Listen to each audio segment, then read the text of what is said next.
Hola amigos, we have here a very beautiful Honda.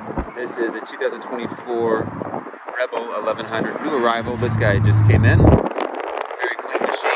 It's the T edition, the touring model. Has the hard lockable luggage and the fairing as well.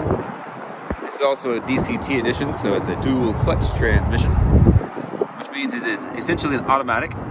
This guy has some cool aftermarket exhaust on here. Sounds really good.